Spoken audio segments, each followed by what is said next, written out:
பிரியமானவர்களே, இயேசு கிறிஸ்துவின் நாமத்தில் உங்களுக்கு என் அன்பின் வாழ்த்துக்கள். சுகமாக இருக்கிறீங்களா? ஆண்டவர் உங்களுக்கு நல்லவராக இருந்து நடத்துகிறாரா? யோசித்து பாருங்கள். ஒவ்வொரு நாளை கடந்து வருவது தேவனுடைய கிருபை தானே.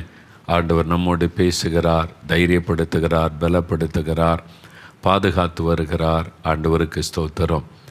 ஆண்டவர் அநேகருக்கு அற்புதங்களை செய்து அவருடைய துக்கங்களை சந்தோஷமாய் மாற்றிக்கொண்டே வருகிறார். கர்த்தருக்கு நன்றி. அதற்கு அவள் அனுப்புகிற அனுபவ சாட்சிகளே ஆதாரம். நீங்கள் சாட்சிகளை அனுப்புகிற உங்களுடைய ஃபோன் நம்பரில் அவங்களோட தொடர்பு கொண்டு பேசி இந்த நடந்தது உண்மையா என்பதை கன்ஃபார்ம் பண்ணி அந்த சாட்சியை தான் உங்களுக்கு வாசிக்கிறோம். இந்த அற்புதங்களுக்கும் எனக்கும் சம்பந்தம் இல்லை. அதனால் நீங்கள் அறிந்து கொள்ளுங்கள். மோகன்லாசஸ் உங்களைப் போல பாடுள்ள ஒரு மனிதன். இயேசுவை அறிவித்து உங்களுக்கு ஜெபித்து அற்புதங்களை பெற்றுக்கொள்ளுகிற வழிகளை சொல்லுகிற ஒரு ஊழியக்காரன், அவ்வளவுதான். அற்புதம் செய்கிற ஒரு இயேசு. அந்த இயேசு இப்போ உங்கள் வீட்டில் உங்கள் பக்கத்தில் தான் இருக்கிறார். நீங்கள் ஜெபம் பண்ணி அவரிடத்தில் அற்புதத்தை பெற்றுக்கொள்ளது எப்படி சொல்கிறீங்கன்னா, இந்த சாட்சிகள் நிறைய சாட்சிகளில் சில சாட்சிகளை தான் உங்களுக்காக நான் வாசிக்கிறேன். இந்த சாட்சிகள் மூலம் கர்த்தர் உங்களோடு பேசுகிறார். நல்ல கவனிங்க. ஒரு அற்புதமான ஒரு அவுட்ஸ்டாண்டிங் மிராக்கிள் நடந்திருக்கிறது. 53 வருஷமாக இருந்த முடக்குவாத வியாதி மறைந்திருக்கிறாரு. பாருங்களேன். சகோதரி செல்லத்தாய் கன்னியாகுமரியிலிருந்து அவங்க அனுபவத்தை எழுதியிருக்கிறாங்க. நல்ல கவனம். இதே மாதிரி அற்புதம் இன்றைக்கு இயேசு உங்களுக்கு செய்ய போகிறார். அவங்க என்ன எழுதியிருக்கிறாங்கன்னா, என்னுடைய வயது 65. என்னுடைய 12வது வயதில் என் கை கால்களில் உள்ள எல்லா விரல்களும் மடங்கிவிட்டது. முடக்குவாதம். அப்படியே இந்த விரல் இப்படி மடங்கிடும் இல்லை, கை கால்கள் இருக்கிற விரல் மடங்கி விட்டது 12 வயசில். இப்போ அவங்களுக்கு 65 வயது. மற்றவர்களைப் போல விரல்களை மடக்கவும் நீட்டவும் முடியாது. இந்த மாதிரி விரிக்கலாம் முடியாது, அப்படியே மடங்கி இருக்கும். அது மாதிரி எல்லா வேலைகளையும் செய்ய முடியாது. விரல் மடங்கி இருந்தால் என்ன வேலை செய்ய முடியல? நடக்கவும் மிகவும் கஷ்டப்படுவேன். என்ன கால் அந்த விரல் கூட மடங்கி இருக்குமா. நாளடைவில் அதுவே பழகிவிட்டது. ஊனமுற்றோர் சலுகைக்கான சான்றிதழை பெற்று அரசாங்கத்திடமிருந்து உதவித்தொகையும் பெற்று வந்தேன். இவங்க ஊனமுற்றவங்க, பாதிக்கப்பட்டவர்கள், அதாவது மாற்றுத்திறனாளி அப்படின்ற ஒரு செக் பண்ணிவிட்டு டாக்டர்ஸ் எல்லாம் சொல்லிடுங்க மாற்றுத்திறனாளின்னு சொல்லி அதெல்லாம் பெற்றுக்கொண்டு வந்தாங்க. 4 மாவடியில் வியாழந்தோறும் நடக்கும் ஜெபத்தில் கூட நான் பங்கு பெற்றிருக்கிறேன். ஒரு ஹீலிங் டெலிவரன்ஸ் ப்ரேயர் நடக்கும். நிறைய பேர் சுகம் பெற்று போவாங்க. அதில் பங்கு பெற்றிருக்கிறாங்க. ஊரடங்கு காலமாக இருப்பதால் ஜெபிக்கலாமாக நிகழ்ச்சியை டிவியில் பார்த்து ஜெபிக்க ஆரம்பித்தேன். ஜெபத்தின் அவசியம் என்ன, எப்படி ஜெபம் செய்ய வேண்டும், எதற்கெல்லாம் ஜெபம் செய்ய வேண்டும் என்பதை பற்றி தெரிந்து கொண்டு தொடர்ந்து கருத்தாக ஜெபிக்க ஆரம்பித்தேன். சரிங்களா? இப்போ தான் எதுக்கெல்லாம் ஜெபிக்கணும், எப்படி ஜெபிக்கணும், ஏன் ஜெபிக்கணும், அதை அறிந்து ஜெபிக்க ஆரம்பித்தாங்களாம். பெரிய ஆச்சரியம். என்னுடைய மடங்கி இருந்த விரல்கள் நீண்டு விட்டது. இப்படி மடங்கி இருந்த விரல் நேராயிட்டு நீண்டு விட்டது. இப்பொழுது எல்லோரையும் போல சாதாரணமாக நடக்கிறேன், வேலைகளை செய்கிறேன். எனக்கு இப்படி ஒரு அற்புதம் நடக்கும் என்று நானே எதிர்பார்க்கவில்லை. எனக்கு ரொம்ப சந்தோஷமாக இருக்கிறது. 53 வருடமாக இருந்த இந்த முடத்தை நீக்கி இந்த வயதில் எனக்கு அற்புதம் செய்த இயேசுவுக்கு நன்றி. அதனால் எத்தனை வருஷ வியாதியாக இருந்தாலும் நல்ல கவனிங்க. 53 வருஷம் முடக்குவாதத்தினால விரல்கள், கை கால்களை விரல்கள் மடங்கி முடக்கப்பட்டு விட்டது. மாற்றுத்திறனாளி என்ற அரசாங்கம் சர்டிஃபிகேட் கொடுத்து உதவி செய்து கொண்டு இருக்கிறார். இவங்க தாங்க சுகம் பெறுவன்னு நினைக்கவே இல்லை. இப்போ 65 வயது. இப்போ ஜெபத்தின் வல்லமை அறிந்து கொண்டு இயேசுவை நோக்கி ஜெபித்தாங்க. விரல் நேராகிவிட்டார். 53 வருஷமாய் மடங்கி, நீங்கள் நல்ல கவனிங்க. அதுதான் 53 வருஷமாய் மடங்கி இருந்த விரல் தேவன் அற்புத சுகமாக்கிவிட்டார். 38 வருஷம் வியாதி கொண்டவனை இயேசு குணமாக்கின சம்பவம் யோவான் 5ஆம் அதிகாரத்தில் இருக்கிறது. இவங்க 53 வருஷம் நடக்கக்கூட முடியாமல் இருந்து அவங்களை கர்த்தர் குணமாக்கி இருக்கிறார். எவ்வளோ பெரிய அற்புதம் பார்த்தீங்களா? அப்போ உங்களுக்கு செய்ய மாட்டாரா? இது இத்தனை வருஷ வியாதி, இது முடியாதுன்னு அவ்வளோதானே டாக்டர்ஸ் சொல்லிட்டாங்க. மருத்துவம் உங்களால் முடிந்த அளவுக்கு நீங்கள் சுகம் பெற டாக்டர்ஸ் பிரயாசப்படுவாங்க. முடியாத ஒரு காரியமும் உண்டு. அதை ஆண்டவர் அற்புதம் செய்ய முடியும். இன்றைக்கு நீங்கள் விசுவாசித்து ஜெபித்தா உங்கள் வாழ்க்கையில் நடக்க முடியாதவங்க நடக்க முடியும், பார்க்க முடியாதவங்க பார்க்க முடியும். இயேசுவின் நாமத்தில் அந்த அற்புதம் நடக்கும். அதனால் நீங்கள் இயேசுவின் நாமத்தை விசுவாசித்து ஜெபிக்கணும். பாருங்கள், இவங்க தலையில் கை வைத்து ஜெபிக்கவும் இல்லை, அவங்களுக்காக எண்ணெய் பூசி ஜெபிக்கவும் இல்லை. அவங்க வீட்டில் இருந்து டிவிக்கு முன்னால் உட்கார்ந்து விசுவாசத்தோடு ஜெபித்தாங்க. இயேசு தொட்டு குணமாக்கினார். அப்போ இயேசு எங்கே இருக்கிறாரு? நால்மாடியில் இருக்காரு? இல்லை, உங்கள் வீட்டில். நீங்கள் எங்கே உட்காந்து இந்த நிகழ்ச்சியை பார்த்து கொண்டிருக்கீங்களோ உங்கள் பக்கத்தில் இயேசுன்னு இருக்கிறார். இதைத்தான் நீங்கள் விசுவாசிங்க. அவர் எங்கும் வியாபித்திருக்கிற ஒரு தேவன். அவரை தேடி நீங்கள் எங்கும் போகணும்னு அவசியமே கிடையாது, பணம் செலவு பண்ண அவசியமே கிடையாது. இலவசம். ஆண்டவர் கொடுக்கிற சுகம், பாவ மன்னிப்பு, விடுதலை, சமாதானம் எல்லாமே. பாருங்கள், அடுத்தது ஒரு வாலிப மகள். இந்த மகள் என்ன எழுதியிருக்கிறா பாரு. தம்பிமார், வாலிப பெண் பிள்ளைகள், நல்ல கவனிங்க, இந்த சாட்சியை கவனிங்க. நான் ஒரு கிறிஸ்தவ பெண். எனக்கு என் வீட்டில் லட்சக்கணக்கில் பணம் கொடுத்து தான் பிடிஎஸ் சீட் பல் மருத்துவர் படிப்புக்கு வாங்கி தந்தார்கள். பேரண்ட்ஸு தன் மகள் படிக்கட்டும்னு லட்சக்கணக்காக பணம் செலவு பண்ணி படித்து முடித்து பிரைவேட் மருத்துவமனையில் மாதம் 10,000 ரூபாய் சம்பளத்துக்கு வேலை பார்த்து வருகிறேன். நான் செலவழித்து படித்த பணத்திற்கும் நான் வாங்கும் சம்பளத்திற்கும் இருக்கும் வேறுபாட்டினால் மனசு வெறுத்து போய்விட்டார். இத்தனை லட்சம் கொடுத்து எங்கள் அப்பா அம்மா எனக்கு சீட் எடுத்து படிக்க வச்சா மாதம் 10,000 ரூபா சம்பளம். பார்த்திங்களா, டாக்டருக்கு சம்பளம். அதுக்கு நான் வேலை பார்க்குறேன்னு மனம் சோர்ந்துட்டாங்க. ஒரு மனசு வெறுத்து விட்டார். சரி, எம்டிஎஸ் படிப்பை மேற்கொண்டு படித்து முடித்து விட்டால் சரி செய்து கொள்ளலாம் என்று நினைத்து மேற்படிப்புக்கு முயற்சி செய்தேன். 1 வருடம் முழுவதும் படித்து மேற்படிப்புக்கு பரீட்சை எழுதினால் எனக்கு கவர்மெண்ட் சீட்டு கிடைக்கவில்லை. 1 வருஷம் உட்காந்து படித்து எக்ஸாம் எழுதுனா அதிலும் தோல்வி. இதனால் மனம் வெறுத்து போய் இயேசுவை வெறுக்க தொடங்கினேன். இயேசுவை முழுவதும் வெறுத்தேன். பார்த்தீங்களா? அப்போது ஏன் ஆண்டவர் எனக்கு ஜெயம் கொடுக்கல? நான் இவ்வளோ படித்து நம்மளை தானே சம்பாதிக்கிறேன், என் லைஃப் என்ன? அதை குறித்து ஒரு சிந்தை. அதனால் இயேசுவை முழுவதும் வெறுத்தேன். என்னுடைய தோல்விக்கு வடிகாலாக ஃபோனில் ஆபாச படங்களை பார்க்க ஆரம்பித்தேன். அப்போ அந்த ஒரு மாதிரி மன அழுத்தம், சோர்வு வந்தவுடனே ஆண்டவரை தேடி என்ன பிரயோஜனம், நம்ம விரும்பினது ஒன்றும் நடக்க மாட்டேங்குது அப்படின்னு அடுத்த ஆப்போசிட் பிசாசுடைய தந்திரம் அதுதான். அந்த சிந்தனைக்குள்ளே நுழைஞ்சிருவான் சாத்தான். நம்ம யோசிக்கும் போது, அதனால தான் கிறிஸ்து இயேசுவின் சிந்தை உள்ளவர்களாக நம்ம கவனமாக இருக்கணும். அந்த சிந்தைக்குள்ளே பிசாசினோட உனக்கு தான் நீ ஜெபத்தை பண்ணி என்னத்தை கண்ட, நீ இவ்வளோ பணம் செலவு பண்ணி உனக்கு என்ன கிடச்சிது, இவ்வளோ படித்து உனக்கு வெற்றியாக கிடச்சிது. அப்போ இயேசுவின் மேலே வெறுப்பை, கசப்பை உண்டாக்கிடுவான். பார்த்தீங்களா? அதனால் வேறு பக்கமாக பிசாசை திருப்பி விட்டுட்டான். ஆபாச படங்களை பார்க்க ஆரம்பித்தேன். அதற்கு அடிமையாகிவிட்டேன். சில மாதங்கள் கழித்து என் தவறினை உணர்ந்து இயேசுவிடம் திரும்ப நினைத்தாலும் என் குற்ற உணர்வு என்னை தடுத்தது. பாருங்கள், சில மாதம் காலம் போனாலும் ஆண்டவருடைய அன்பு விடாது. ஆண்டவர் சொல்கிறாரு, என் அன்பின் கயிற்றினால் உன்னை நான் இழுக்கிறேன். நம்ம விலகி போனால் ஆண்டவருடைய அன்பு விடாது. அவருக்கு நம்முடைய பலவீனம், சோர்வுகள் தெரியும். சோர்ந்து போய் தான் பின்வாங்கி போகிறேன். ஆனால் ஆண்டவருடைய அன்பு நம்ம தொடர்ந்துக்கிட்டே இருக்கோம். அப்போ பாருங்கள், அவங்க மறுபடியும் மனம் திரும்ப நினைத்தாலும் குற்ற உணர்வு, சாத்தான் குற்ற உணர்வை கொடுத்துருவான். நீ தப்பு பண்ணிட்ட, இனிமேல் உனக்கு மன்னிப்பு கிடையாது, இனி இதை சரிப்படுத்த முடியாது. அதான் பிசாசுடைய தந்திரம். அப்போது சில மாதங்கள் கழித்து என் தவறினை உணர்ந்து இயேசுவிடம் திரும்ப நினைத்தாலும் என் குற்ற உணர்வு என்னை தடுத்தது. என்னால் ஜெபம் செய்யக்கூட முடியவில்லை. அதான் ஃபைனல் ஸ்டேஜ். பிசாசு அங்கே தான் கொண்டு வருவான். நீ உன் ஜெபனை கேட்கப்படலையே, நீ ஜெபிச்சபடி நடந்துச்சா, நீ கேட்டபடி நடந்துச்சா, வெற்றிலாம் கிடைக்கல, உனக்கு மேல் படிப்புக்கு வழியும் கிடைக்கல, அவ்வளோதான். அதனால் அப்படியே ஒரு மன அழுத்தத்தை கொண்டு வந்து ஜெபிக்க முடியாதபடி செஞ்சிருவான். அதை ஆண்டவரோடு ஐக்கியப்பட விடாதபடி பிசாசு பண்ணிடுவான். இதுதான் அவனுடைய தந்திரம். இந்த நேரத்தில் தான் எங்கள் வீட்டில் சத்தியம் டிவியில் ஒளிபரப்பான உங்களுடைய ஜெபிக்கலாமாங்க நிகழ்ச்சியை பார்க்க தொடங்கினார்கள்.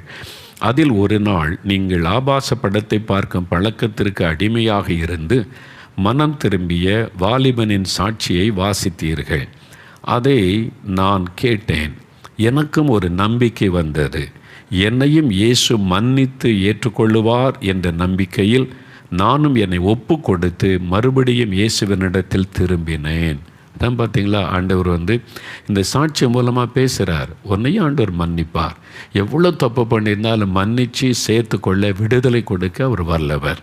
அதனால் இனி எனக்கு மன்னிப்பு இல்லை, இனிமேல் எனக்கு விடுதலை இல்லை, போக தேவையில்லை. இயேசு உங்களை மன்னிக்கவும் ஆயத்தம், விடுதலை கொடுக்கவும் ஆயத்தம். இந்த மகள் மறுபடியும் இயேசுவிடத்தில் திரும்பின உடனே, இப்பொழுது என்னால் வேதம் வாசித்து ஜெபிக்க முடிந்தது. மறுமுறையும் 2021 ஆண்டிற்கான MD படிப்பிற்கு தேர்வு எழுதினேன். மறுபடியும் 2வது தேர்வு. மனம் திரும்பி ஒப்பு கொடுத்த பிறகு மறுபடியும் எக்ஸாம் எழுதினேன். இந்த முறையும் எனக்கு அரசாங்க சீட்டு கிடைக்கவில்லை. இப்பவும் தோல்வி. மனம் திரும்பி ஒப்பு கொடுத்த பிறகும் தோல்வி. ஆனாலும், அதான் நல்ல கவனிங்க, ஆனாலும் இந்த தோல்வியில் எனக்கு எந்த வருத்தமும் இல்லை, பழைய மாதிரி மன சோர்வும் எனக்கு வரவில்லை. இயேசுவுக்குள் சந்தோஷமாக இருக்கிறேன். இதுதான் இயேசு. நம்மை சுற்றி என்ன நடந்தாலும் நீங்கள் சந்தோஷமாக இருந்தீங்கன்னா இயேசுவோடு உங்களுடைய ஐக்கியம் சரியாக இருக்குன்னு அர்த்தம். அதுதான் இயேசு கிறிஸ்து கொடுக்குற சந்தோஷம். அறிந்து கொள்ளுங்க. நம்மை சுற்றி என்ன வேணாலும் நடக்கலாம். தோல்விகள் வரலாம், அவமானம் வரலாம், நிந்தைகள் வரலாம், போராட்டங்கள் வரலாம். என்ன நடந்தாலும் உங்களுடைய ஆத்மாவில் ஒரு சந்தோஷம், நிம்மதி, மகிழ்ச்சி இருக்கும். அது நீங்கள் தேவனோடு அவங்களுடைய ஐக்கியம் சரியாக இருக்குன்னு அர்த்தம். இந்த மகள் தேவனோடு தன் ஐக்கியத்தை சரிப்படுத்தி கொண்டதுனால தோல்வியை கூட ஈஸியாக எடுத்துக்கொண்டாள். தோல்வியை கூட தான் விரும்பினது கிடைக்கலன்றது கூட ஈஸியாக எடுத்துக்கொண்டு அவங்க சொல்கிறாங்க, மன சோர்வு எனக்கு வரவில்லை, இயேசுவுக்குள் சந்தோஷமாக இருக்கிறேன், மீண்டும் பாவம் என்னை தொடவில்லை, அதை பற்றி என்னால் நினைக்கக்கூட முடியவில்லை. That is Jesus. அதுதான் இயேசுங்க. அதுதான் இயேசு. நம்ம வாழ்கிற இந்த சூழ்நிலையில் நம்மை காத்து இத்தனை போராட்டத்துக்கு மத்தியில் ஒரு நிம்மதியாக, சந்தோஷமாக, சமாதானமாக நம்மளை வழிநடத்துகிறது தான் இயேசு. அதனால தான் இயேசு சொன்னார், என்னுடைய சமாதானத்தை உங்களுக்கு தருகிறேன், உலகம் கொடுக்கிற பிரகாரம் நான் கொடுப்பதில்லை. உலகத்தில் நமக்கு வெற்றி வந்தால் சந்தோஷம் வரும், நமக்கு நினச்சது நடந்தால் சந்தோஷம் வரும், நமக்கு ஒரு ஆசீர்வாதம் வந்தால் சமாதானம் வரும். எல்லாம் தோல்வி, ஏமாற்றம் எதிராக நடக்கும் போதும் நம்ம உள்ளத்தில் ஒரு சந்தோஷம் இருக்குது. பார்த்தீங்களா? அதுதான் இயேசு கிறிஸ்து கொடுக்கிற தெய்வீக சமாதானம். இந்த சமாதானத்தை நீங்கள் பெற்றிருக்கிறீங்களா? நீங்கள் பாவத்தோட்டு மனம் திரும்பி உங்களை ஒப்பு கொடுத்தா இந்த சமாதானத்தை இயேசு உங்களுக்கு தரும். இந்த மகள் பாருங்கள், இவ்வளோ அருமையாக தன் அனுபவத்தை இவ்வளவு பெரிய விஷயமாக எழுதியிருக்கிறதை பார்க்க, அதை பற்றி என்னால் நினைக்கக்கூட முடியவில்லை. இயேசுவை மறந்து பின்வாங்கி போனாலும் என் தவறை உணர்ந்து நான் வந்தபோது இயேசு என்னை சேர்த்து கொண்டார். இயேசு கொடுக்கும் சந்தோஷமும் சமாதானமும் என் உள்ளத்தில் இருக்கிறது. நான் பாவியாய் இருந்தபோதும் என்னை அன்பினால் அணைத்து கொண்ட இயேசுவுக்கு நன்றி.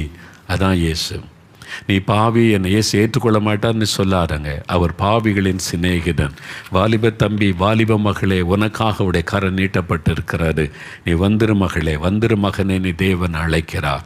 நீங்கள் மறுபடியும் உங்களை ஒப்பு கொடுங்க, மறுபடியும் அர்ப்பணித்து கொள்ளுங்க. அந்த சந்தோஷம், மகிழ்ச்சி உங்களுடைய உள்ளத்தில் வந்துடும். ஆண்டவருடைய பிரசன்னம் உங்களை நிரப்பும். நீங்கள் மகிழ்ச்சியோடு முன்னேறி போகலாம். ஆண்டவர் உங்களுக்கு பாவின்னு புறம்பே தள்ள மாட்டார். நீ தப்பு பண்ணிட்ட, என்னை வேதனைப்படுத்திட்டு என்னை தள்ள மாட்டார். அவர் அணைத்து கொள்ளுகிற நல்ல தகப்பன். சரியா? அடுத்தது பாருங்கள், சகோதரி கிறிஸ்டல் சாந்தி, சென்னை. அவங்க ஒரு அனுபவத்தை எழுதியிருக்கிறார். என் தம்பிக்கு திருமணமாகி 18 வருடங்கள் கடந்து விட்டது. நன்றாக இருந்த கணவன் மனைவி இருவருக்கும் ஒரு சின்ன மனஸ்தாபம். கடந்த 4 வருடங்களாக ஒருத்தருக்கு ஒருத்தர் பேசிக்கொள்ளாமல் ஒரே வீட்டில் இருந்து வந்தனர். பாருங்க, குடும்ப சமாதானத்தை கெடுக்கிற பிசாசு, குடும்ப சமாதானத்தை கொலைக்கிற பிசாசு. பாருங்க, கணவன் மனைவிக்குள்ளே ஒரே வீட்டில் இருக்கிறாங்க, 4 வருஷமாக பேசிக்கொள்ள மாட்டாங்க. ஒருவருக்கொருவர் குறை கூறி மேலும் பிரச்சனையை பெரிதாக்கி கொண்டு வைராக்கியமாக இருந்தனர். பார்த்தீங்களா? இதுதான் பிசாசனுடைய தந்திரம். குடும்ப உறவை உடைச்சிருவான். குடும்பத்தில் இருக்கிற சமாதானத்தை உடைக்கிறதுக்கு என்ன உண்டோ, சும்மா ஒரு சின்ன வார்த்தையை பெருசாக்கி அது குடும்ப சமாதானத்தை குலைப்பதில் சாத்தான் ரொம்ப தந்திரமாக செயல்படுவான். அதனால் உங்கள் குடும்பத்துக்குள்ள கணவன் மனைவி, பெற்றோர் பிள்ளைகள், சகோதரங்க சகோதரிகள், இப்படி உறவுகளுக்குள்ளே பிரச்சனை வந்தாலே பிசாசு அதுக்கு பின்னால் இருக்கிறான்னு அறிந்து கொள்ளுங்க. அதில் சொல்கிறாங்க, இதனால் குடும்பத்தில் சமாதானமே இல்லை. எவ்வளவோ சமாதான பேச்சுவார்த்தை நடந்தது, எதற்கும் அவர்கள் இடம் கொடுக்கவில்லை. கடந்த டிசம்பர் மாதத்தில் இயேசு விடுவிக்கிறார் குடும்ப ஆசீர்வாத திட்டத்தில் இணைந்து தம்பியின் குடும்ப சமாதானத்திற்காக தொடர்ந்து குடும்பமாக ஜெபம் செய்ய ஆரம்பித்தோம். அது என்ன குடும்ப ஆசீர்வாத ஜெப திட்டம்? ஆண்டவர் கிட்டத்தட்ட ஒரு 15 வருஷத்துக்கு முன்னால் ஒரு நாள் நான் தனியாக தேவ சமூகத்தில் சில நாட்கள் என்னை தனிமைப்படுத்தி கொண்டு காத்திருந்து ஜெபிக்க போயிருந்தேன். நானும் என் மனைவியும் எங்களை தனிமைப்படுத்தி கொண்டு சில நாள் ஒரு 3 நாள் ஆண்டோடைய பாத்தில் காத்திருந்து ஜெபிக்கலாம் என்று போயிருந்தோம். அப்படி ஒரு நாள் நான் ஜெபித்து கொண்டு இருக்கும்போது தேவன் பிரத்யட்சமாக என்னோடு தோன்றி பேசின ஒரு விஷயம், நீ குடும்பங்கள் மீது கவனம் செலுத்து.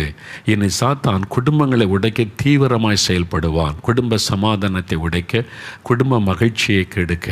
அதனால் குடும்பங்களுக்காக விசேஷமாக ஜெபிக்கணும். கிட்டத்தட்ட ஒரு 18 வருஷம் இருக்கும் ஆண்டவர் பேசினேன். அப்போ என்ன செய்யணும்? குடும்பங்களை ஜெபிக்க வைக்கணும் அப்படின்னு ஆண்டவர் பேசினார். நீ ஜெபிச்சா மாத்திரம் போதாது, அவங்க ஜெபிக்கணும். அதனால் தான் குடும்ப ஆசீர்வாத ஜெபத்திட்டம், ஃபேமிலி பிளஸ்ஸிங் ப்ரேயர் பிளான் என்று தேவன் கொடுத்து இன்றைக்கு அதில் பல ஆயிரம் குடும்பங்கள், 80,000க்கும் அதிகமான குடும்பங்கள் இணைந்திருக்கிறாங்க. நாங்கள் தினமும் அவங்களுக்காக இயேசு உடைக்கிற ஜெபக்குழுவில் அந்த ஃபேமிலிஸ்க்காக நாங்கள் ஜெபிக்கிறோம். 1 மணி நேரம் ஜெபக்குழுவில் ஜெபிக்கிறோம். ஆனால் அவங்க ஜெபிக்கணும். குடும்பமாக நீங்கள் ஜெபித்தா மாத்திரம்தான் நாங்கள் உங்கள் குடும்பத்துக்காக ஜெபிப்போம். அதனால் நிறைய குடும்பத்தில் குடும்ப ஜெபம் ஆரம்பித்தாங்க. குடும்பமாக நாங்கள் ஜெபிக்கிறோம் 15-20 நிமிஷம். அதான் குடும்ப ஆசீர்வாத ஜெபத்திட்டம். நீங்கள் குடும்பமாக டெய்லி நீங்கள் குடும்ப ஜெபம் பண்ணணும். நாங்கள் தினம் எங்களுடைய ஜெபக்குழுவில் உங்களுக்காக ஜெபிப்போம். அந்த விவரம் தெரியணுமானா எங்களோட தொடர்பு கொண்டு அதுக்கான ஃபார்ம் அனுப்பி கொடுப்போம். அதுக்கு எந்த கட்டணமும் கிடையாது, எந்த காணிக்கையும் கிடையாது. நீங்கள் இலவசமாக அந்த திட்டத்தில் இணைந்து கொள்ளலாம். ஆனால் ஒரு கண்டிஷன், தினம் உங்கள் வீட்டில் குடும்ப ஜெபம் பண்ணணும். நீங்கள் குடும்ப ஜெபம் பண்ணால் தான் நாங்களும் உங்களுக்காக ஜெபிப்போம். நீங்கள் ஜெபிக்காட்டா நாங்கள் உங்களுக்காக ஜெபிக்க முடியாது. அதான் ஆண்டவர் சொன்னார், அவங்கள ஜெபிக்க வை என்று சொல்லி. அதனால் அப்படின்னா எங்களோட தொடர்பு கொள்ளுங்கள், அந்த ஃபார்ம் அனுப்புவோம். உங்களுடைய ஃபேமிலிக்காக நாங்கள் தினமும் ஜெபம் செய்வோம். இவங்க அப்படி ஜெபிச்சதனுடைய விளைவு பார்த்தீங்களா? ஏன் குடும்ப ஜெபத்தை ஆண்டவர் எம்பசைஸ் பண்ணுறாரு? இவங்க குடும்பமாக ஜெபிச்ச உடனே தம்பியின் குடும்ப சமாதானத்திற்காக தொடர்ந்து குடும்பமாக ஜெபம் செய்ய ஆரம்பித்தோம். ஜெப விண்ணப்பத்தையும் அனுப்பியிருந்தோம். ஒரே மாதத்தில் பிரிந்திருந்த குடும்பம் சேர்ந்தது. என் தம்பியின் குடும்பத்திற்கு இயேசு கொடுத்த சமாதானத்திற்காக நன்றி. 4 வருஷமாக எத்தனையோ பிரயாசம், கவுன்சிலிங் பேசி முடியாததை 1 மாத ஜெபத்தில் தேவன் சூழ்நிலையை மாற்றிட்டார். ஜெபம் அவ்வளோ வல்லமை உள்ளார்.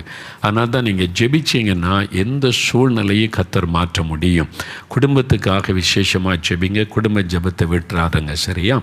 அடுத்த ஒரு சாட்சி, சகோதரி மேரி ராணி, மூனார், அங்கிருந்து எழுதியிருக்கிறாங்க. நான் மூனார் பகுதியில் வசித்து வருகிறேன். நான் கடந்த 4 வருடமாக வயிற்று பிரச்சனையாலும் யூரின் இன்ஃபெக்ஷன், அது மாதிரி யூரினரி இன்கன்டினன்ஸ் பிரச்சனையால் மிகவும் கஷ்டப்பட்டு வந்தேன். Urinary problem. எனக்கு அசைவ உணவுகள் எடுக்கும்போது வயிற்று வலி, வாந்தி, தலைச்சுற்றல் போன்றவற்றால் மிகவும் கஷ்டப்பட்டு வந்தேன்.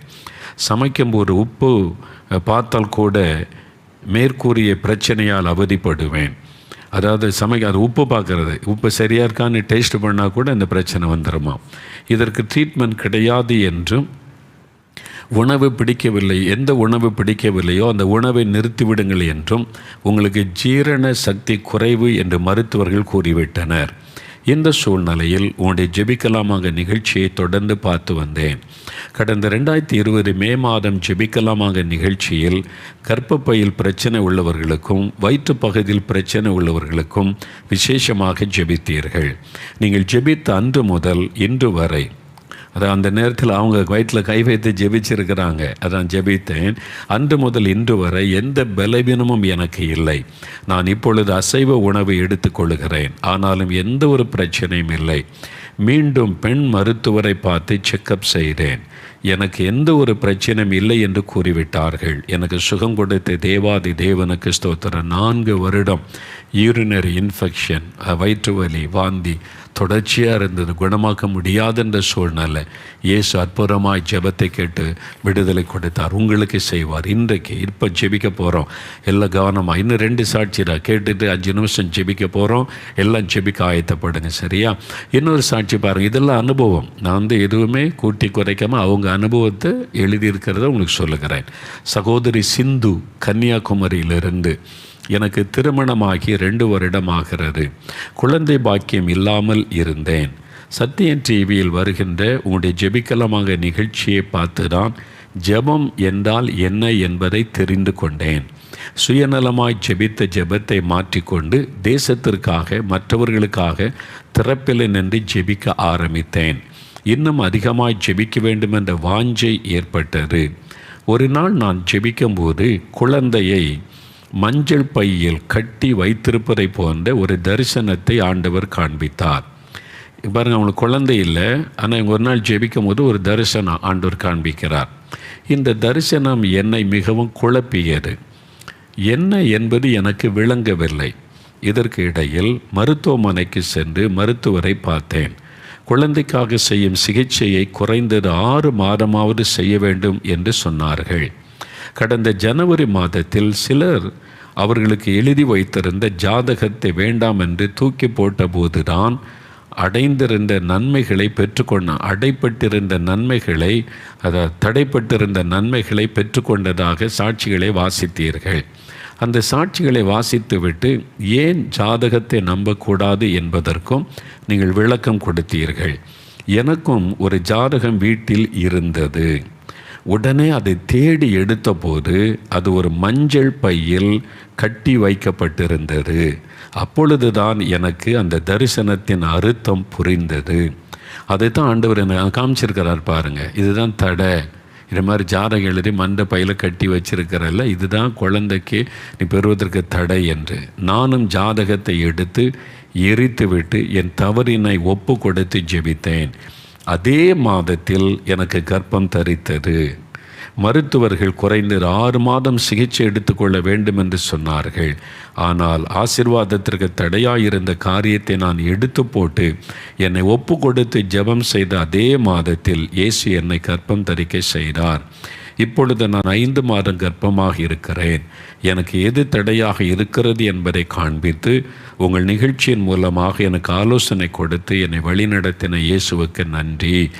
ஆண்டவரே, இந்த மகளை கர்ப்பத்தின் கனியை கொடுத்து ஆசீர்வதித்த தேவன் அந்த குழந்தையை பூரணமாக்கி நல்ல ஒரு ஆசீர்வாதமான குழந்தையை சுகப்பிரசவத்தில் இந்த மகளுக்கு கொடுத்து அந்த குடும்பத்தை சந்தோஷப்படுத்த ஆசீர்வதித்து நாங்கள் ஜெபிக்கிறோம். ஆமேன். பார்த்தீங்களா, எவ்வளோ அவங்க அனுபவத்தை எழுதியிருக்கிறாங்க. அதனால தான் சொன்னேன், இந்த மூட நம்பிக்கைகள், இது மூட நம்பிக்கைகள் நிறைய பேருக்குள்ள. கடவுள் நம்பிக்கை வேறு, மூட நம்பிக்கை வேறு. தெய்வத்தை நம்பி பிரார்த்தனை பண்ணுறது வேறு. அந்த மூட நம்பிக்கைகளை இடம் கொடுத்து அதை கடவுளோடு இணைத்து பேசுவது, இதுதான் சாத்தானுடைய தந்திரம். அதுக்கு ஒரு கடவுளோட இணைச்சிருவான் கொண்டு வந்து. ஆனால் நீங்கள் நல்லா யோசித்து பார்த்தீங்கன்னா, நீங்கள் அதை நம்பினா கடவுளை மறுதலிக்கிறீர்கள் என்று அர்த்தம். ஆனால் சாத்தானுடைய தந்திரம் என்னென்னா, ரெண்டையும் மிக்ஸ் பண்ணி விடுவார். இதுதான் பிசாசனுடைய தந்திரம். அதுக்கு நம்ம இடம் கொடுக்கக்கூடிய நல்ல கூர்ந்து கவனித்தாதான் அதை நீங்கள் விளங்கி கொள்ள முடியும். அது நம்முடைய ஆசீர்வாதத்துக்கு தடையாக இருந்து விடும். பார்த்தீங்களா? அதனால் இதை நிறைய பரவ செய்கிறாங்க, இந்த மாதிரி தவறான நம்பிக்கையை பரவ செய்வது. ஆனால் ஒரு காலத்தில் பாருங்கள், நம்முடைய தமிழ்நாட்டில் தான் இந்த மூட நம்பிக்கை எதிர்க்கிற அரசியல்வாதிகள் எழும்பி அதுக்கு விரோதமாக சொல்லி தான் நிறைய பேருக்கு விழிப்புணர்வு வந்தது. ஆனால் மறுபடியும் நிறைய பேர் இதில் ஒரு விழிப்புணர்வே இல்லாமல் மூட நம்பிக்கைக்கு அடிமையாகிற மந்திரம், மாயம், இந்த மாதிரி காரியங்கள் குறி சொல்லுகிறது. அது குறி சொல்லுகிற ஆவி. கடவுள் இப்படி பேசுவாரான்னு கொஞ்சம் யோசித்து பார்த்தாலும் உங்களுக்கு விளங்கி விடும். வானத்தையும் பூமி உண்டாக்கின கடவுள். நீங்கள் கடவுளை நம்புகிறீங்க, தொழுது கொள்கிறீங்க, வேண்டுறீங்க, அது வேறு. ஆனால் இது மாதிரி ஜாதகம், குறி சொல்கிறது, இது மாதிரி தவறான நம்பிக்கைகள், இதை வச்சு பணம் சம்பாதிக்கிறவங்க தான் அதிகம். நீங்கள் நல்லா அதை நீங்கள் அறிந்து கொள்ளுங்கள். இதுக்கு இடம் கொடுக்கும்போது உங்களுடைய ஆத்மா வஞ்சிக்கப்பட்டு போகிறது. ஒரு தவறான நம்பிக்கை உங்களை கடவுளை விட்டு பிரித்து விடும். நீங்கள் நினைப்பீங்க, பக்தியாக தான் நான் செய்கிறேன், ஐயோ இதில் அப்படி இருக்குது இப்படி இருக்குன்னு சொல்லிட்டு. ஆனால் உண்மை அது கிடையாது. நீங்கள் கவனித்தாதான் தெரியும். சரியா? அதனால் கிறிஸ்தவர்கள் கூட இந்த பாவத்தை செய்கிறீங்க. அதான் கர்த்தர் பேசுகிறார். உங்கள் வீட்டுக்குள்ளே அந்த சாபம் இருக்க வரைக்கும் ஆசீர்வாதம் வராது. இயேசு நம்ம உண்டாக்கின ஆண்டவர் நமக்காக சிலுவையில் பரிகாரத்தை செலுத்தி முடித்து விட்டார். தன் இரத்தத்தை சிந்தி தன் உடம்பை சித்திரவதை பண்ண ஒப்பு கொடுத்து காயப்படுத்த அர்ப்பணித்து அவர் பரிகாரத்தை செய்து முடித்திட்டார். அவரை சிம்பிள் விசுவாசம், அவ்வளோதான். விசுவாசித்தாலே போதும். நீங்கள் வேறு எதுக்காக எனக்கு இடம் கொடுக்காதுங்க. சரியா? கடைசியாக ஒரு சாட்சி. சகோதரர் இம்மானுவேல், தாராபுரம். நான் வேலை பார்த்து கொண்டே சிறுவர் மத்தியில் மற்றும் வீடு சந்திப்பு மூலம் சுவிசேஷ ஊழியம் செய்து வந்தேன். நாளடைவில் எனக்கு வந்த பிரச்சனைகளில் அதை மறக்க கொஞ்சம் கொஞ்சமாக குடிக்க ஆரம்பித்தேன். பார்த்தீங்களா, பிரச்சனை வந்தால் ஜெபிக்கணும், கர்த்தரை நெருங்கணும். இப்போ தவறான ஒரு காரியம் தான் பிசாசுடைய தந்திரம். நண்பர்கள் அதுக்குன்னே சேருவாங்க. சில நண்பர்கள், பிசாசு சில நண்பர்களை கொண்டு வரும். இதில் தப்பே கிடையாது, கொஞ்சம் குடிச்சிக்க, அவங்க அப்படி தான் சொல்லுவாங்க, நீ கொஞ்சம் குடிச்சிக்க, இதெல்லாம் மறக்கணும்ல. இது மாதிரி தவறான நண்பர்கள் மூலம் தவறான ஆலோசனைகளை பிசாசு கொண்டு வருவார். பின்னர் குடிப்பழக்கம் என்னை முழுவதுமாய் அடிமையாக்கியது. பாவம் எனக்குள் வந்ததினால் நான் ஜெபம் செய்யவும் வேத வாசிக்கவும் இல்லை. பாவம் வந்துட்டாலே ஜெபம் வேத வாசிப்பு போயிடும். நல்லா அறிந்து கொள்ளுங்க. அப்படி அப்போ நீங்கள் அறிந்து கொள்ளுங்க, உங்களால் ஜெபிக்க முடியாது, வேதம் வாசிக்க முடியாது. பார்த்தீங்களா, ஜெபம் செய்ய நினைத்தாலும் பழைய மாதிரி என்னால் வேதம் வாசிக்கவும் ஜெபிக்கவும் முடியவில்லை. நான் நினைத்து கொண்டேன், இயேசுவுக்கும் எனக்கும் உள்ள ஐக்கியம் பழைய மாதிரி வர வேண்டுமென்றால் ஒரு ஊழியம் செய்பவருடன் ஊழியக்காரராக இருக்கலாம். ஊழியம் செய்ய ஆரம்பித்து விட்டால் பாவத்திலிருந்து வெளியே வந்துவிடலாம் என்று நினைத்து கொண்டேன். இதை குறித்து எனக்கு ஆலோசனை தேவைப்பட்டதால் உங்களுடைய இயேசு விடுவிக்கிறார் 24 மணி நேர ஜெப மையத்திற்கு ஆலோசனை கேட்டு ஃபோன் செய்தேன்.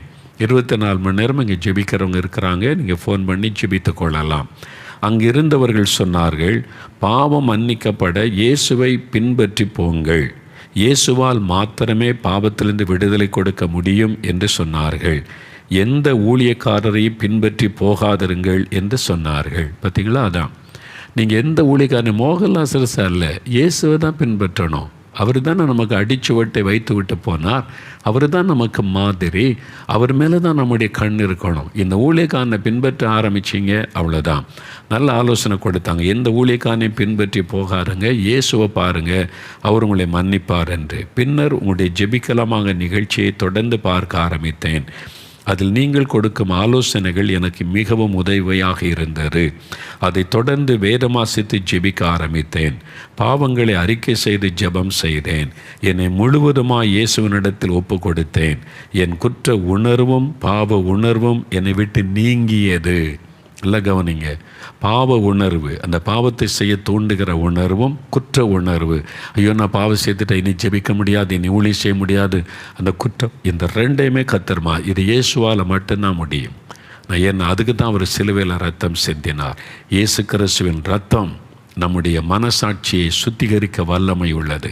வேறு எந்த வழியும் கிடையாது. அதுதான் ஆண்டவர் செய்தார். அதன் பிறகு நான் குடிப்பது இல்லை. இப்பொழுது மீண்டும் ஜெபம் செய்ய ஆரம்பித்திருக்கிறேன். சந்தோஷமாக இருக்கிறேன். என்னை பாவத்தில் என்னை மீட்டெடுத்த இயேசுவுக்கு நன்றி. நீங்கள் ஒருவேளை பின்வாங்கி போய் இன்றைக்கு என் பாவம் மன்னிக்கப்படுமான்னு சோர்ந்து போயிருக்கலாம். இயேசு உங்களை மன்னித்து ஏற்றுக்கொள்ள, உங்களை ஆசீர்வதிக்க அவர் விருப்பத்தோடு இருக்கிறார். இப்போ நம்ம ஜெபிக்க போகிறோம். சரியா? இப்போ நம்ம ஜெபிக்க போகிறோம். 53 வருஷம் முடக்கு வியாதியினால் விரல்கள் முடங்கி இருந்த சகோதரிக்கு அற்புத சுகம் கொடுத்த இயேசு இப்போ உங்கள் வீட்டில் உங்கள் பக்கத்தில் இருக்கிறார். நீங்கள் தான் அவரிடத்தில் பெற்றுக்கொள்ளணும். அது மாத்திரமல்ல, பின்வாங்கி போன நிலைமையில் நீங்கள் இருக்கலாம். இனி எனக்கு மன்னிப்பு உண்டா, விடுதலை உண்டா, நான் பின்வாங்கி போய் இயேசு உங்களை நேசிக்கிறார், மன்னிக்க ஆயத்தமாக இருக்கிறார். குடும்பத்தில் சமாதானம் இல்லை, குடும்பத்துக்காக நீங்கள் ஒப்பு கொடுத்து ஜெபிங்க. சமாதானத்தை கெடுக்கிற ஆவி விலகிறோம்.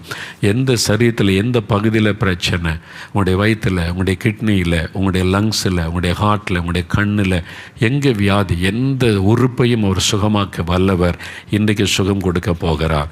குழந்தை இல்லை, கர்ப்பத்தின் கனி இல்லை, தடை தடை தடை, ஏதாவது தடைப்படுத்துகிற காரியம் வீட்டுக்குள்ளே இருக்குதா சிந்தித்து பாருங்கள். தவறான நம்பிக்கைகளுக்கு இடம் கொடுக்காருங்க, அவளெல்லாம் தூக்கி எறிந்து போடுங்க. உங்களுக்காக மரித்து உயிர்த்தெழுந்த ஒரு இயேசு இருக்கிறாரு. உங்களுக்காக அவர் தான் பரிகாரி. அவர் சிலுவையில் எல்லாத்தையும் பரிகாரமாக செய்து முடித்து விட்டார். விசுவாசிங்க. இப்போ ஜெபிக்க போகிற. சரியா?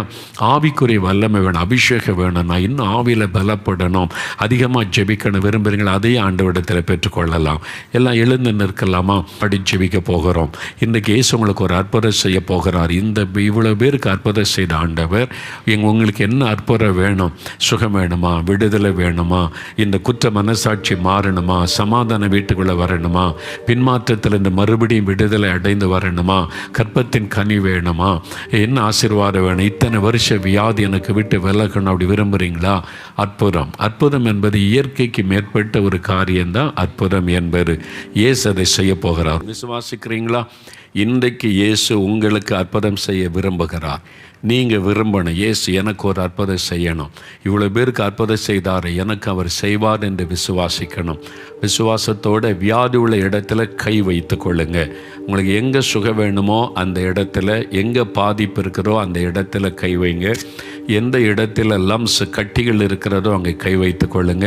கழுத்தில், மார்பில், வயிற்றில் எங்கே இருந்தாலும், அல்லது நீங்கள் வியாதியஸ்தர்கள் கை முடக்க வியாதத்தினால் பாதிக்கப்பட்டு நடக்க முடியாமல் இருக்கலாம். அது மாதிரி உள்ளவங்களுக்கு உங்கள் வீட்டில் உள்ளவங்க அவங்க மேலே கை வைத்து நீங்கள் ஜெபிக்கணும். சிறு பிள்ளைகள் கூட கை வைத்து அவங்களுடைய சுகத்துக்காக ஜெபிங்க. பெரியவங்க பிள்ளைகளுக்காக ஜெபிங்க. ஒருவருக்காக ஜெபிக்கலாம். நீங்கள் இருக்கிற இடத்துல முதல்ல எனக்கு இந்த பாவத்தில் இந்த விடுதலை வேணும், இந்த மதுபானம், போதை வஸ்துகள், இந்த ரகசிய பாவங்கள், இதிலிருந்து எனக்கு விடுதலை வேணும். என் சிந்தனையில் அந்த போராட்டம் இருக்கிற அந்த பாவ காரியம் அப்படியே என்னை வேதனைப்படுத்துது, ஒரு விடுதலை வேணும், ஒரு புது சிந்தை, புதிய இருதயம் வேணும், என் குடும்பத்துக்குள்ள சமாதானம் வேணும். அப்படி விரும்புகிறவங்க உங்களுடைய இருதயத்தில் கை வைத்து, ஆண்டவரே என்னை தொடுங்க, எனக்கு இந்த பாவக்கட்டில் இந்த விடுதலை கொடுங்க, என் சிந்தனையில் விடுதலை கொடுங்க அப்படின்னு ஜெபிங்க. மதுபானம், போதை வஸ்துகள், எந்த பாவ காரியமானாலும் உங்கள் வீட்டில் யாராவது அப்படி ஜெபிச்சா நீங்கள் அவங்க மேலே கை வைத்து ஆதரவாக ஜெபம் பண்ணுங்க. ஆண்டவரே எங்கள் அப்பாவுக்கு விடுதலை கொடுங்க, எங்கள் அண்ணனுக்கு விடுதலை கொடுங்க, என்னுடைய சகோதரிக்கு விடுதலை கொடுங்கன்னு நீங்கள் ஜெபம் பண்ணுங்க. வியாதிஸ்தர் மீது கை வைத்து ஜெபம் பண்ணுங்க. வியாதி உள்ள இடத்துல கை வைங்க. இயேசுவின் நாமத்தில் விடுதலை, இயேசுவின் நாமத்தை சொல்லுங்க. ஆமென். இப்போ உங்களுக்கு 5 நிமிடம் டைம், நீங்கள் தான் ஜெபிக்கணும். இயேசுவின் நாமத்தில் சுகம் உண்டாகட்டும், இயேசுவின் நாமத்தில் விடுதலை உண்டாகட்டும், இயேசு கிறிஸ்துவின் நாமத்தில் இந்த பொல்லாத வியாதி விலகி போகட்டும், கேன்சர் வியாதி இயேசுவின் நாமத்தில் மறையட்டும், ஆஸ்துமா வியாதி இயேசுவின் நாமத்தில் விலகட்டும், இந்த ஆர்த்ரைட்டிஸ் பொல்லாத வியாதி இயேசு கிறிஸ்துவின் நாமத்தில் விலகி போகட்டும். ஜெபம் பண்ணுங்க. இயேசுவின் நாமத்தில் என் கண்களிலே தெளிவான பார்வை வரட்டும், சுகம் வரட்டும். இயேசு கிறிஸ்துவின் நாமத்தில் என் காதுகள் திறக்கப்படட்டும். இயேசு கிறிஸ்துவின் நாமத்தில் என் விரல்கள் இப்பொழுது நேராக்கப்படட்டும். ஜெபிங்க. உங்களுடைய வியாதிப்பட்ட யாராவது இருந்து அவங்க மேலே கை வைத்து, இயேசு கிறிஸ்துவின் நாமத்தில் என் தகப்பனார் சுகம் அடையட்டும், என் தாயார் சுகம் அடையட்டும், என் குழந்தை சுகம் அடையட்டும் சொல்லி ஜெபிங்க. கற்பத்தின் கனிக்காக ஜெபிக்கிறவங்க இப்போ அவங்களுக்காக, கணவன் மனைவிக்காக ஜெபிக்கலாம். 2 பேரும் இந்த கை கோர்த்து ஜெபிக்கலாம். ஆண்டவரே எங்களை ஆசீர்வதியும், உமக்காக வளர்க்க எங்களுக்கு ஒரு குழந்தை தாரும், உமக்காக இந்த குழந்தையை நாங்கள் வளர்ப்போம், அப்படி எங்களுக்கு தாரும், ஆசீர்வதியும். ஜெபம் பண்ணுங்க. தடைகள் விலகட்டும், ஆசீர்வாதம் உண்டாகட்டும். அல்லேலூயா. நன்றி. இயேசுவின் நாமத்தை சொல்லுங்க. நீங்க ஜெபிக்க வல்லமை இறங்குகிறது. உங்களுடைய வீட்டுக்குள்ள, உங்களுடைய சரீரத்தில் வல்லமை இறங்குகிறது, உங்களுடைய சரீரத்திற்குள்ள பாய்ந்து வருகிறது. இன்றைக்கு எலும்புகள், நரம்புகளிலே ஆண்டவருடைய வல்லமை பாய்ந்து வருகிறது. நரம்பு மண்டலங்கள் பாதிக்கப்பட்டவங்களை ஆண்டவர் தொடுகிறார், எலும்புகள் பாதிக்கப்பட்டவங்களை தொடுகிறார். இப்போ உங்களுடைய உடைந்திருக்கிற, சிதைந்திருக்கிற எலும்புகள் புதிதாய் மாறுகிறது இயேசுவின் நாமத்தில். நடக்க முடியாதவர்கள் எழும்பி நடங்க. இப்பொழுது உங்களுடைய முழங்கால் இருக்கிற பிரச்சனை மாறுகிறது. முழங்கால், அந்த முழங்காலில் அதை மாற்று அறுவை சிகிச்சை செய்தும் கூட நடக்க முடியலை. சகோதரி, உங்களுக்கு ஆண்டவர் புதிய அந்த முழங்காலை தருகிறார். அந்த முட்டு பகுதியில் ஆண்டவருடைய வல்லமை இறங்குகிறது. இப்போ உங்களுடைய சரீரத்திற்குள்ள ஆண்டவருடைய வல்லமை எலும்புகளை தொட்டு குணமாக்குகிறது. விபத்தில் நொறுங்கி போன எலும்பு இப்பொழுது ஒன்றாக இணைகிறது. இயேசுவின் நாமத்தில் சுகம் உண்டாகிறது. முடக்கு வாதம் விலகுகிறது இயேசுவின் நாமத்தில். இயேசுவின் நாமத்தில் முடக்கு வாதம் விலகுகிறது. ஆர்த்ரைட்டிஸ், ஜாயிண்ட் பெயின் எல்லாம் மறைகிறது. விடுதலை. சகோதரி உங்களுக்கு தான், சகோதரனை உங்களுக்கு தான். எழும்பி நடங்க. இயேசுவே ஸ்தோத்திரம் சொல்லுங்க. இயேசுடைய பெயரை சொல்லுங்க. இயேசுவே ஸ்தோத்திரம், இயேசுவே ஸ்தோத்திரம் அப்படின்னு எழும்பி நடங்க. விடுதலை. குழந்தைக்கு சுகம். நடக்க முடியாத குழந்தைய நீங்க இப்போ கைப்பிடித்து தூக்கி விடுங்க. அந்த கால்கள் இயேசுவின் நாமத்தில் பலன் கொள்ளுகிறது. அந்த கையை பிடிச்சு இயேசுவின் நாமத்தில் என் குழந்தை நடக்கட்டும் அப்படின்னு நீங்க வாய் திறந்து சொல்லுங்க. நீங்க சொல்லுங்க, அது நடக்கும். என் குழந்தை இயேசுவின் நாமத்தில் நடக்கட்டும் அப்படின்னு கையை பிடிச்சு தூக்கி விடுங்க. அற்புதம் நடக்கிறது. உங்க ஜெபம் கேட்கப்படுகிறது. இயேசு உங்களை நேசிக்கிறார். உங்க ஜெபத்துக்கு பதில் தருகிறார். இப்போ கட்டிகள் மறைகிறது. இயேசுவின் நாமத்தில் மறையட்டும். சுகம், விடுதலை உண்டாகட்டும் சொல்லுங்க. இயேசுவின் நாமத்தினால் தடைகள் எல்லாம் விலகட்டும். வேலைக்கான தடைகள் விலகட்டும். திருமணத்துக்கான தடைகள் விலகட்டும். கடன் பிரச்சனை மாறும்படிக்கு அற்புதம் நடக்கட்டும். வறுமையெல்லாம் நீங்கட்டும். ஆண்டவர் இந்த நாள் முதல் ஆசீர்வதின்னு ஜெபம் பண்ணுங்க. என்ன அற்புதம்! படிப்பில், வேலையில் ஆண்டவர் உங்களுக்கு அற்புதம் செய்கிறார். வழிகளை கண்களை திறக்கிறார் இயேசுவின் நாமத்தின். இப்போ அப்படியே வலதுகரம் வைத்துங்க. இயேசுவே ஸ்தோத்திரம், இயேசுவே ஸ்தோத்திரம். நான் பெற்றுக்கொண்டேன் சுகத்தை, விடுதலை, ஆசீர்வாதத்தை பெற்றுக்கொண்டேன். இயேசுவுக்கு ஸ்தோத்திரம், இயேசுவுக்கு நன்றி. Thank you Jesus. வாய் திறந்து சொல்லுங்க. இந்த நாள் முதல் அற்புத மாற்றத்தை காண்பீங்க. தகப்பனே, உம்முடைய பிள்ளைகளுடைய ஜெபம் கேட்கப்பட்டதற்காய் நன்றி. உம்முடைய நாமத்தில் ஜெபித்தபடியால் விடுதலை, சுகம் தந்துவிட்டதற்காய் ஸ்தோத்திரம். தடைகளை மாற்றிவிட்டதற்காய் நன்றி. இன்றைக்கே ஒரு அற்புதத்தை அவர்கள் காணட்டும். இயேசு கிறிஸ்துவின் நாமத்தில் ஜெபிக்கிறோம் பிதாவே. ஆமேன், ஆமேன். ஆண்டவருக்கு ஸ்தோத்திரம். கர்த்தர் உங்களை ஆசீர்வதித்ததற்காக ஆண்டவருக்கு நன்றி. இனிமேல் நீங்கள் ஆண்டவரை துதிக்கணும். இயேசுவே உமக்கு ஸ்தோத்திரம் அப்படின்னு எளிமை நடங்க. சோதித்து பாருங்க, உங்களுடைய சரீரத்தில் மாற்றத்தை உணர்வீங்க. நன்றி சொல்லுங்கள். நீங்கள்